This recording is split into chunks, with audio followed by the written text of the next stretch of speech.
Ay, magagandang spots doon. Maybe, and food trip, of course.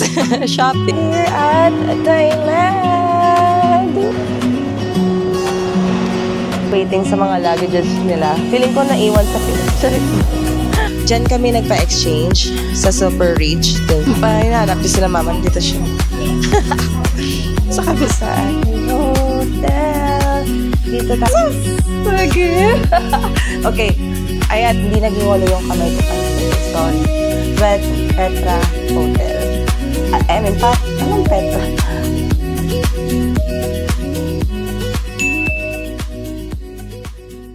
Hello guys! Welcome back to our vlog. Today is May 7, 2026 and now we are going to Bangkok, Thailand. And this time guys, kasama naman natin sina mama at yung sister ko.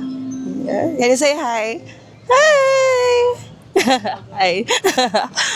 And yes, I am very excited and we'll see kung ano yung mga kailangan nating or anong yung mga bago ngayon sa Thailand, anong dapat nating malaman, and for us to explore maybe new places na hindi natin napuntahan last time or hindi natin masyadong nakikita sa ibang vlogs. We will do our best to share that with you guys. And for the requirements pala guys, for you to be able to travel going to Thailand, of course you need your valid passport at least 6 months. Meron din po kayong kailangan i-fill out na TDAC, which is the Thailand Digital Arrival Card. Ililink ko po sa baba lahat ng mga links for your convenience. We also fill out our eGov, and for convenience guys, I also mentioned this to my previous vlog. We paid our travel tax online. Especially for Iloilo or Ilonggos or Iloilo people. Para at least pagdating niyo po sa baba, hindi na po kayo babayad ng travel tax kung saan man. Diretso na po. And since connecting flight po tayo, yung mga luggages namin na chinek-in namin, diretso na po siya sa Thailand. But again, just to be safe and para mas clear sa inyo, I would always highly recommend to ask before you leave. Tatanungin niyo po palagi if diretso na po ba yung mga luggages niyo kung saan man kayo pupunta or kukunin niyo pa ba sa Manila, especially with connecting flights na magde-depart or mag-arrive pa muna sa Manila. Always ask if kailangan nyo pa bang kunin yung mga check-in nyo doon, tapos i-check-in nyo ulit. Pero yung sa case namin, diretso na po siya sa Bangkok. We are flying with Philippine Airlines again. And they also give us two, tickets na. So, pagdating namin sa Manila mamaya, diretso na lang din kami ng immigration like what we did last year. Oh, by the way, wanted to let you know that we Filipinos are allowed to stay in Thailand for 60 days as of May 2026 guys ha. And it may reduce to up to 30 days only until further notice. So I would highly recommend to please check na lang po lagi yung mga updates and to make sure na din po na especially for those people na magsistay or planning to stay in Thailand for almost 1 to 2 months. So please double check. We will do our best na ma-share sa inyo yung mga gandang spots doon. Maybe some places na hindi pa napapakita sa mga ibang vlogs, and food trip, of course. Shoppings, ganon. So, guys, thank you again so much for your support. I hope this vlog will give you an enjoyment. I hope you will enjoy, and I'll see you there.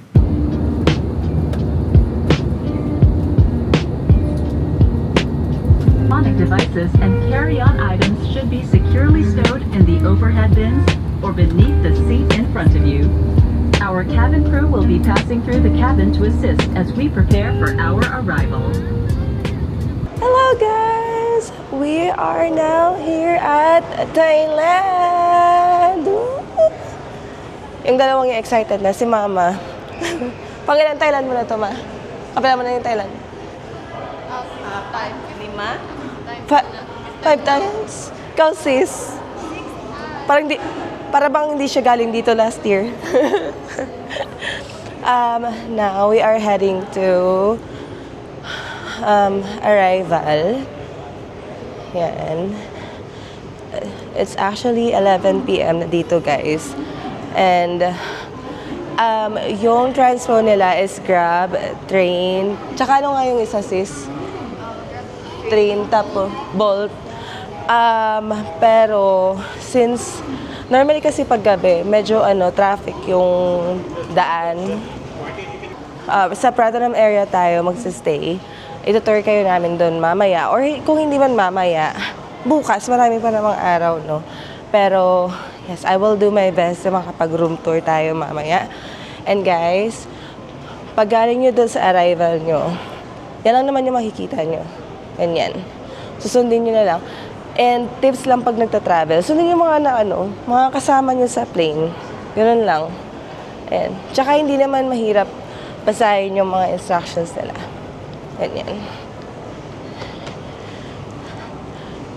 Just a friendly reminder for those travelers na pupunta dito sa Thailand. Please fill out your form, your travel digital card arrival before pumunta dito para mas convenient. Okay? And pupunta muna kami ng Carousel 18. Or actually, immigration pala muna. And then, kukunin natin yung mga luggage natin sa Carousel 18. So, we'll see you later! Bye! Bye! Okay guys, kakatapos lang namin sa immigration. Yung kapatid ko nasa kabilang lane siya. Now, puntahan muna natin yung luggages natin. Nasa Carousel 18 tayo. Andun. Yan. Actually guys, di naman kayo mahihirapan dito kasi after ng mga after ng immigration, paglabas nyo, andito lang lahat yung mga carousel. So, hindi na kayo mahihirapan. And then after nito, after nating makuha yung luggage natin, magpapa-exchange. Anong pupuntahan? Magpapa-exchange tayo muna ng pera. Dito, guys, yung ginagawa namin, nag-withdraw na kami ng cash sa Pinas. Tapos nagpapa-exchange kasi kami. Mas mataas kasi yung yung value or I mean yung exchange compared dun sa mag-withdraw.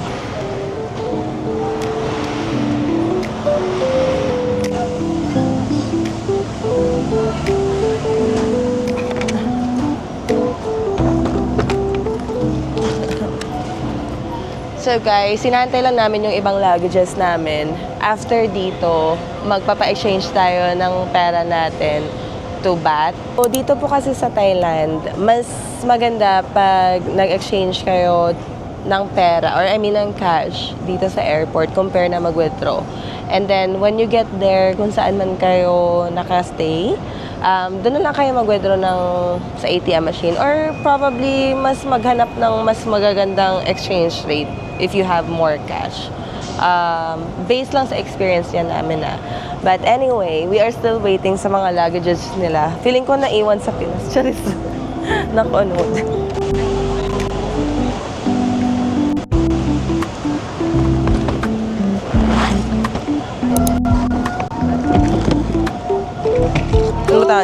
Bye-bye, sis. Lata ma? Oo, na naman. Hindi, wala ko ka-joke. Hindi. Alright, guys. So, nakuha na namin yung mga luggages namin. And then, for your reference, di ba nasa Carousel 18 kami? Sa Carousel 18, pag nag-face kayo dito sa front, to your right, diretsuhin mo lang yan, ganyan. Yan, diretso lang doon. Tapos, may makikita kayong parang pasukan sa left side. Doon yung magagandang mga exchange. If wala ka pang eSIM, katulad ko, sa case ko wala akong eSIM, I always wanted to have a physical card. So, doon din ako bibili. Okay guys, so hindi na ako nakapag-vlog kanina kasi sobrang busy. So, mula sa taas, mula sa carousel, bumaba pa kami sa baba. So, i-exit kayo sa exit B. And then, parang may escalator sila na hanggang makaabot ka dito sa baba. And then, from that escalator, ganito yung mukha niya. Ayan. Yan. Diretso lang kayo dito. And then, turn to your left. Diyan kami nagpa-exchange sa Super Rich, dun sa baba. Ayan, doon kami nagpa-exchange ng pera. And then doon din kami sasakay ng train, doon sa gilid mamaya. Pumunta lang ako dito kasi bibili pa ako ng SIM card. Ito yung palagi kong binibili dito sa Thailand through 5G. So, I chose the 15 days. It's 699 baht. So, parang mga 1,300 sa atin yan. Or 1,400 something. Kasi we are staying here in Thailand for 12 days. So, wala naman 10 days. So, 15 days na lang. And then, yan. Yan yung mga prices nila, guys. Ayan. And then after this, try namin kung open pa yung train. Kasi as far as I know, hanggang 12 midnight lang siya. In case, pwede naman tayong mag-grabs.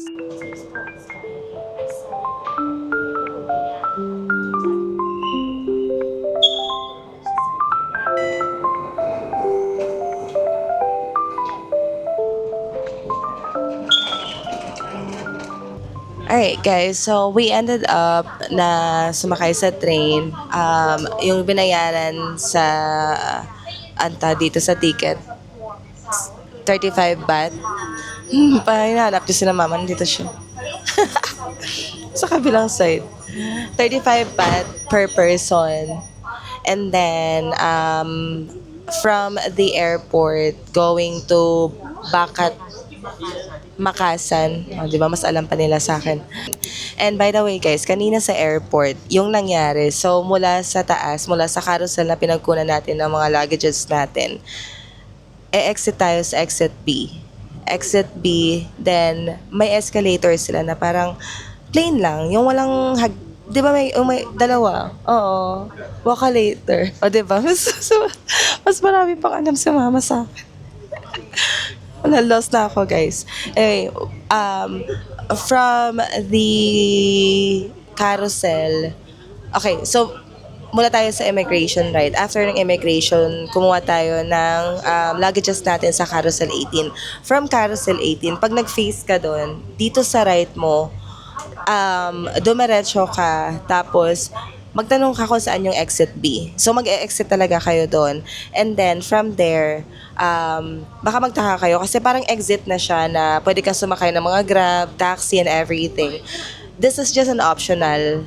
Kasi, doon ka talaga bababa. Yun yung way papunta dito where you can ride sa train. And, at the same time, doon ka rin makakapag-exchange if you want. May mga exchange naman doon sa taas pag exit mo sa exit B. Pero kami kasi, mas pinipili namin doon mag-exchange sa pinakababa wherein doon ka bibili ng ticket mo for the train.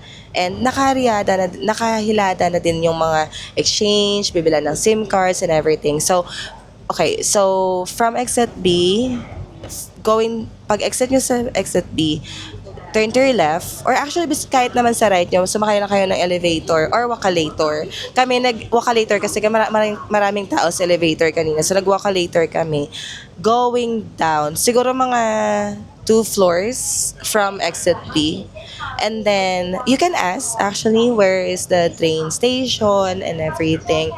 And then from there, pag exit nyo, pag ano nyo sa escalator, dire-diretso lang. Kasi wala namang other way doon. Yung pinag-exchange namin ng currency or cash is, we always chose Super Rich. Kalay. Arte-arte ng Kalay. Color orange yung theme ng booth nila. Logo, yung theme, yung logo ng ng booth nila. May other options naman. By the way, this is just our what you call this, recommendation. Pero if you know more, mas better yung exchange rate, please let us know. And then I always chose this through 5G kasi since napunta ako dito, yun yung ko. Kasi hindi ako gumagamit ng electrical SIM or electronic SIM or eSIM. I always chose to use physical SIM card. But yeah, now we are going to Pratunam and we are going to tour you later sa, if may time pa, medyo pagod yung mga person. I will do my best to do a quick room tour. Antay na lang namin makababa and I think we'll see you later. If not later, then tomorrow.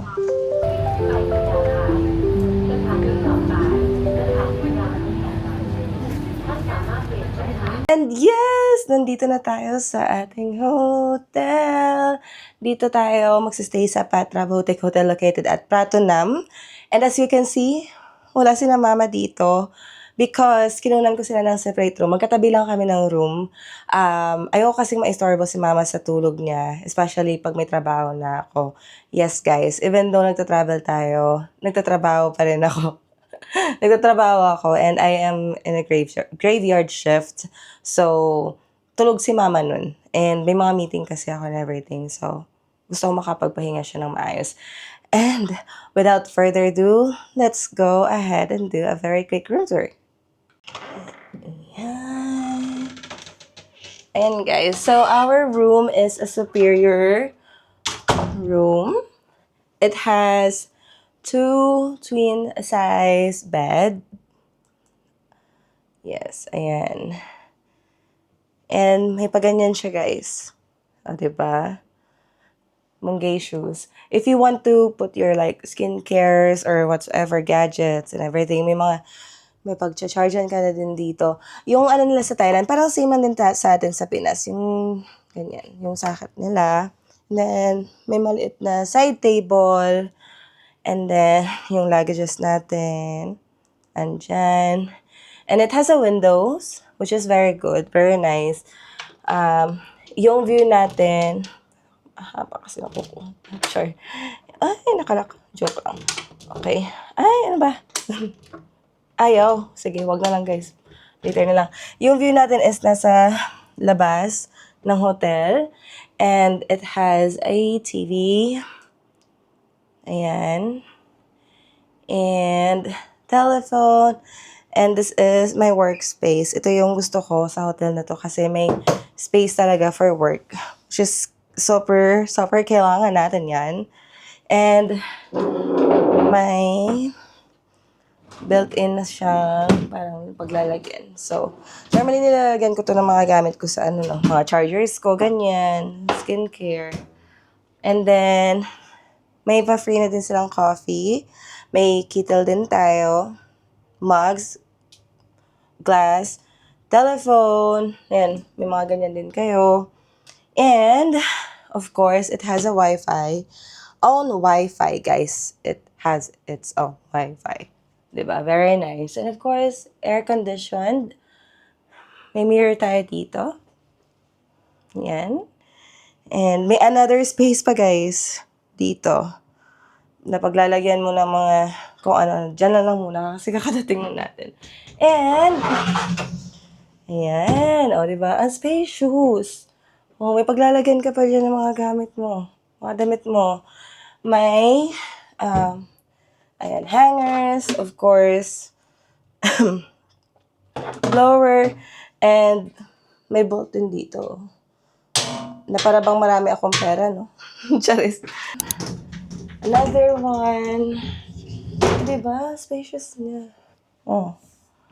Tignan na lang natin kung hindi ka pa magsawa sa kakalagay ng mga gamit. And, this is the bathroom. Diba? Ang ganda. Ayan, this is the sink. Mirror. And may mga pa-free silang amenities. Cotton buds. This is the shampoo. Ayan. Shower gel. Soap. Shower cap. Ayan. Toilet. The shower. Tahan natin sila mama. Nang walang kasabi. Tignan ang ginagawa ng dalawang yun. Nandito lang sila sa kabilang room. Diyan lang sila. Ayan.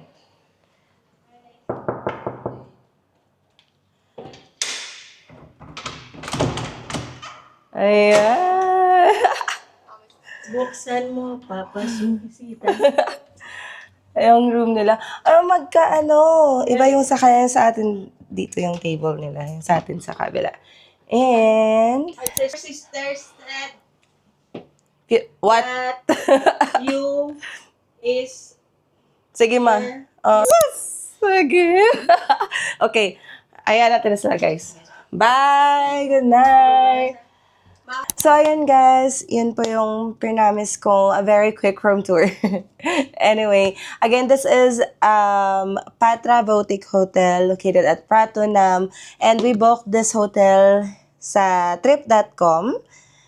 Ayan po siya. Ayan.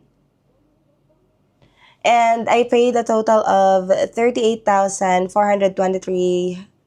and 16 cents. That is for 2 rooms already. So I think because we're staying here for 11 nights, 12 days. So I think I got it 1,500-ish per day or per night.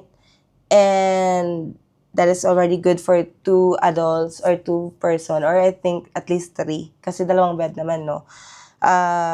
Yeah, very, very mura ko siyang nakuha kasi normally nasa around 1,800 siya, 2,000, or depende din sa season or ano. Kasi for sure, pag Songkran, mga ganun, or Chinese New Year or holiday, mas mahal siya. But yes, and before we end this video or vlog today, I just wanted to give you a little bit of background what happened after the train. So, after namin bumaba sa Makasan train station, naglakad kami guys. Parang may ano siya. Pagbaba mo kasi, sasakay po muna para kayo ng elevator. So, pagbaba nyo ng train, hanapin nyo po yung elevator. And then, may ano naman, may escalator naman po. Pero, since yung mga luggages kayo, di ba, mahirap. Kasi escalator, hindi yun walkalator din. So, nag-elevator kami, baba kayo sa first floor. I mean, fourth, third yun yung option eh. So, basta, pagbaba sa, parang third floor, nakalimutan ko na. I think third floor or first floor, something like that. Basta baba lang kayo. And then pagbaba nyo, maglakad kayo. Kasi nasa labas na kayo nun. Nasa labas na kayo. And it's up to you guys. Paglabas nyo dun sa elevator na yon, it's up to you kung gagamitin yun yung hagdan. Or if you guys also have a lot of luggages katulad namin, may elevator po doon sa pinakadulo kung saan kayo lumabas. Malalaman niyo po yung ibig ko. Sorry, hindi na po ako nakapag-video kanina kasi maraming luggages and dalawa yung hindi naging walo yung kamay ko kanina guys, sorry. But yes, hanapin nyo lang yung elevator, nasa dulo po siya. Doon kayo sa exit 1. Exit 1 po. And then, pagbaba nyo doon, may elevator sa pinakababa din sa first floor. Pwede na po kayong mag-grab. Nag-grab po kami from there, exit 1. Yung ipipin yung exit 1 and then going to Pratunam, Petra Hotel. Anong Petra? Going to Pratunam, Patra Boutique Hotel. Yun lang po, I paid 87 baht. That is around like 160 to 170 or 80. So, yun lang po guys. And then, yes, we'll see you guys tomorrow. Magpapahinga lang kami kasi alauna or 1:25 na po rin dito. So, basically sa Pinas, 2 a.m. na. And yes guys, I'll see you guys tomorrow. And marami pa tayong gagawin. Marami pa mangyayari sa trip na to. Have a good one. Ciao!